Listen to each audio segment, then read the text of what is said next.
Bulan ini katanya Intel akan menghadirkan prosesor refresh dari Raptor Lake Refresh. Jadi namanya nanti ini Intel Core generasi ke-14. Dan kabar baiknya itu ini sudah pasti menggunakan soket yang sama dengan Intel Core generasi ke-13 yaitu LGA 1700. Ini juga artinya semua motherboard chipset Intel 600 dan 700 series itu akan kompatibel. Tapi tolong dicatat bahwa untuk bisa kompatibel dengan new gen ini nanti, wajib untuk melakukan update BIOS yang sudah tersedia di semua vendor motherboard. Nah, kita ngomong sedikit ini apa yang dihadirkan Intel di Intel Core generasi ke-14. Tentunya yang pertama sekali dirilis di bulan ini adalah, bukan di bulan ini ya, oh iya betul ini bulan September. Jadi yang pertama sekali pasti dari Casque Core i9 14900K, Core i7 14700K dan Core i5 14600K. Semuanya akan memiliki TDP di 125 watt ya.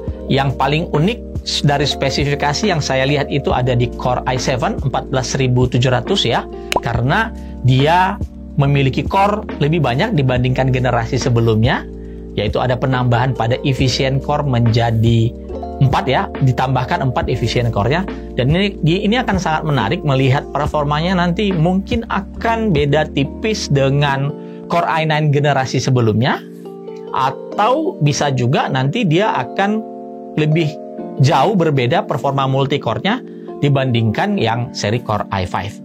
Dari sisi clock speed, 14900 itu memiliki turbo boost-nya di 6 GHz, sedangkan Core i7 itu 400 MHz lebih pelan yaitu di 5,6, sedangkan si Core i5 ada di 5,3 GHz. Nah, menurut informasi itu bedanya cuma 3% di SKU yang sama ya, atau di level yang sama dengan generasi sebelumnya, kecuali yang Core i7 14700 itu digadang-gadang nanti multi-core-nya bisa lebih tinggi, performanya sekitar 17%. Nah, soal harga, tentunya harga prosesor baru ini pasti lebih mahal dibandingkan core generasi sebelumnya, karena di market saat ini untuk LGA 1700 itu ada 3 generasi. Ada Intel Core generasi ke-12, ke-13, dan nanti yang ke-14. Kemungkinan akan terjadi adjustment harga di Intel Core generasi ke-12 ya. Ke-13 mungkin tidak, karena nanti 14 ada di harganya di set di atas yang Core generasi ke-13. Jadi menarik sekali melihat nanti bagaimana Intel melakukan strategi ketika ada 3 generasi dalam satu soket yang hadir secara bersamaan di market. Seperti sudah sebelum-sebelumnya terjadi ketika ada prosesor baru dari Intel, meskipun itu hanya dalam kategori refresh, pasti ada saja new model dari masing-masing vendor. Demikian juga Gigabyte. Gigabyte baru-baru ini memperkenalkan jajaran produk baru tapi lama. Kenapa saya bilang lama? Karena masih menggunakan chipset Z790, tetapi dengan model name yang baru. Ada embel-embel X pada setiap model name-nya. Jadi misalnya Z790 Aorus Extreme yang sebelumnya itu ditambah X jadi Z790 Aorus Extreme X ya. Jadi ada X. Apa yang dilakukan Gigabyte, apa yang ditunjukkan Gigabyte sebenarnya semata-mata untuk memberikan perbedaan dari sisi kinerja dibandingkan dibandingkan model yang sebelumnya. Pertama sekali dari sisi teknologi yang dimiliki oleh Gigabyte sendiri, mereka melakukan satu adjustment untuk bisa mendapatkan frekuensi DDR5 yang lebih masif lagi dengan Intel Core generasi ke-14 nanti ini, yaitu dengan melakukan satu trik pada jalur memori DDR5 yang ada di motherboard yang mereka sebut dengan back drilling technology. Detailnya itu belum clear ya, kami dapatkan informasi belum clear, tapi intinya begini, DDR5 itu kan sangat tergantung pada integrasi sinyal ya, good sinyal. Kita pernah ulas di video kami sebelumnya tentang DDR5, dan ini ditambahkan lagi integritas sinyalnya itu lebih baik lagi dengan melakukan back drilling teknologi. Menurut informasi yang kami dapatkan, dengan adanya teknik back drilling teknologi yang ada di bagian slot memori DDR5 di motherboard Gigabyte yang baru nanti, itu nanti bisa akan mendapatkan kecepatan XMP yang fantastis 8266 untuk 1 DPC atau motherboard dengan 2 DIMM, dan mencapai XMP DDR5 8000 dengan 2 DPC atau motherboard dengan 4 DIMM. Menarik menunggu seperti apa nanti kecepatan yang bisa dicapai di motherboard baru ini. Selain itu juga, dengan hadirnya Intel Core generasi ke-14, ini juga diperkenalkan teknologi baru yang ada di teknologi nirkabel atau Wi-Fi yang mereka sebut dengan nama Intel Wi-Fi 7. Intel Wi-Fi 7 ini memiliki beberapa enhancement dibandingkan Wi-Fi 6 dan Wi-Fi 6E.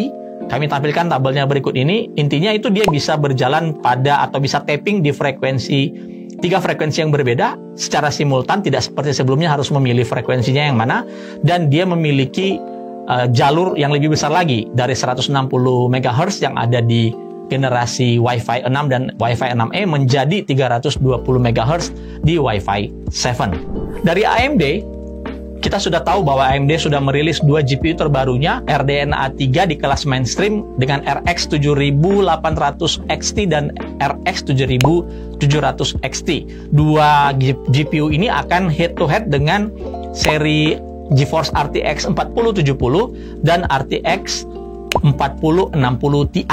Jadi ini menarik sekali di mainstream bagaimana dua vendor besar ini akan saling bersaing mengambil marketnya masing-masing. Ya tentunya AMD itu agak sedikit telat ya dibandingkan kompetitornya si kubu hijau.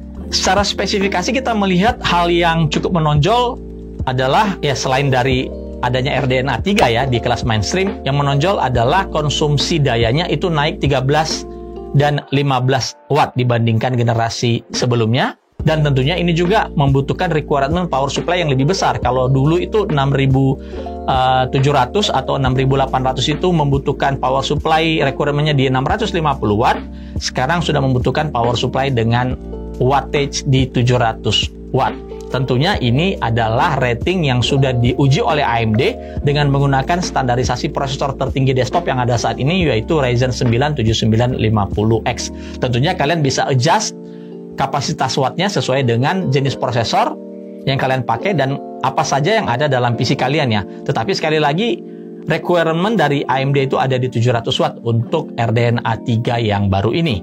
AMD sendiri mengklaim performa 3,5% lebih bagus untuk 7800 XT dibandingkan dengan RTX 4070. Tapi ingat, RTX 4070 itu masih memiliki kelebihan yang ada di RT Core, jadi bisa menjalankan ray tracing yang secara independen dibandingkan si AMD.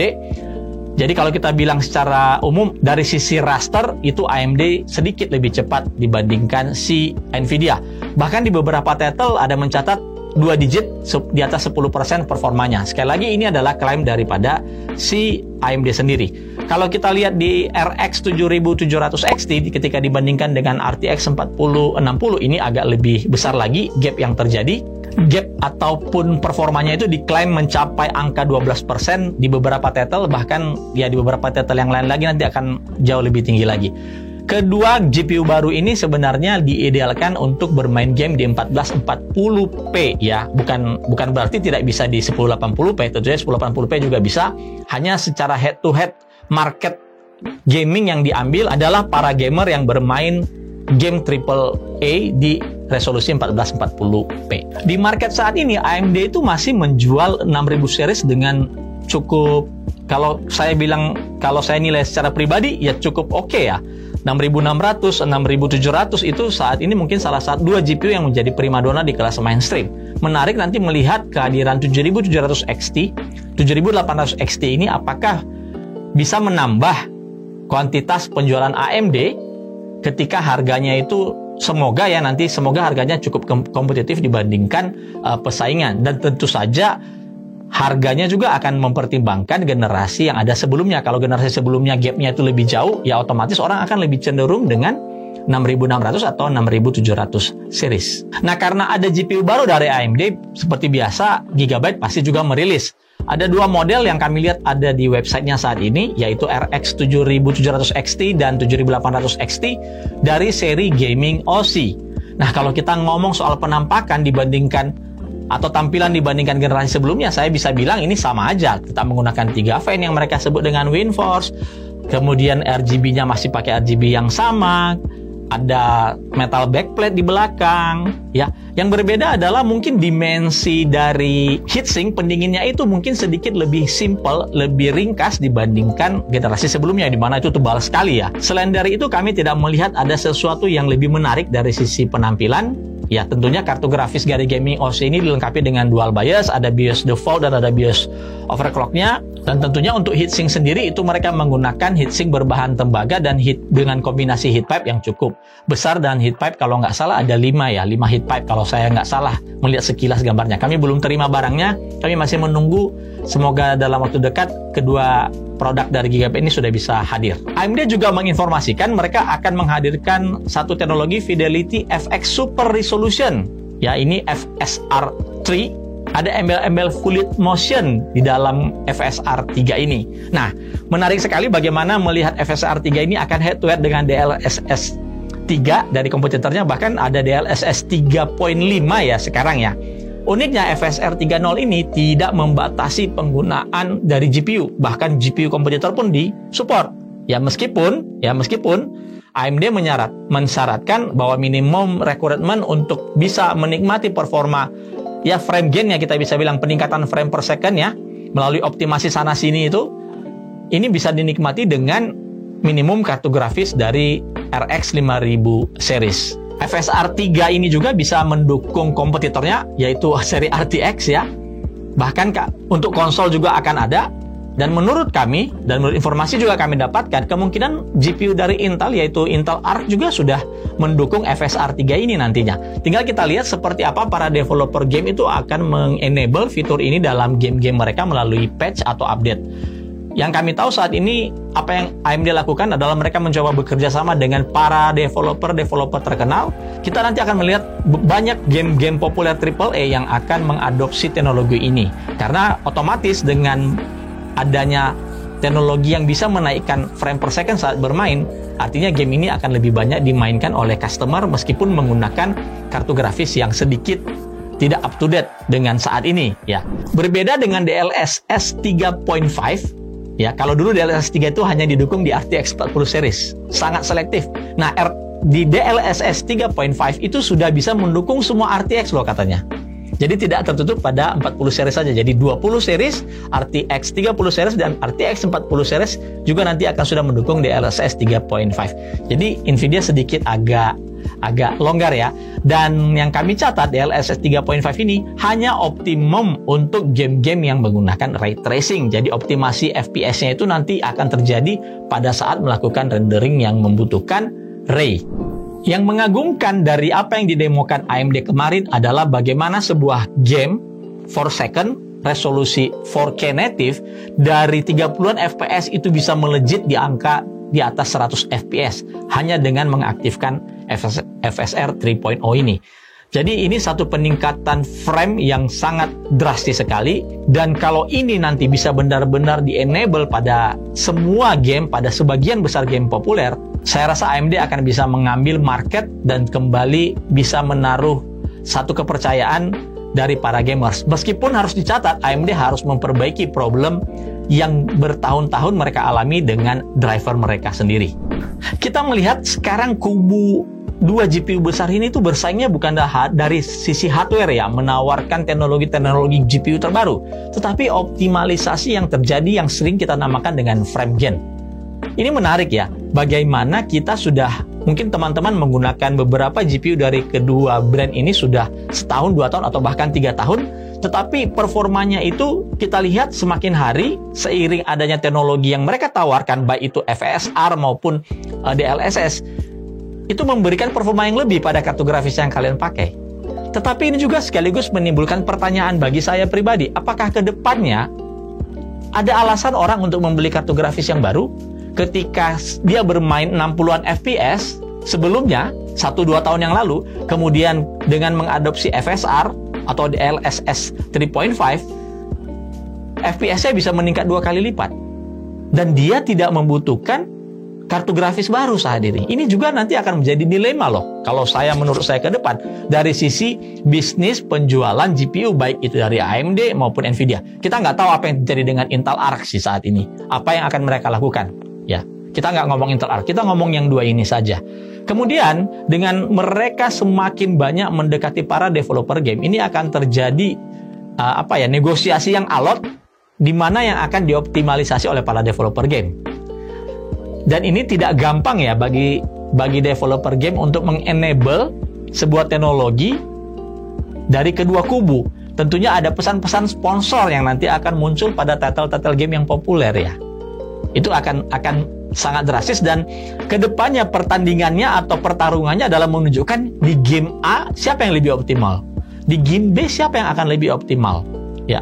Bukan lagi kita melihat ini lebih kencang GPU-nya, tapi optimalisasi yang dilakukan oleh kedua vendor mengadopsi atau berusaha mengambil market dengan mengadopsi teknologi mereka pada game yang diprediksi atau yang sudah populer yang ada di market. Jadi kita tidak bicara lagi soal hardware, kita tidak bicara lagi soal manufacturing ataupun arsitektur, kita akan berbicara soal optimalisasi.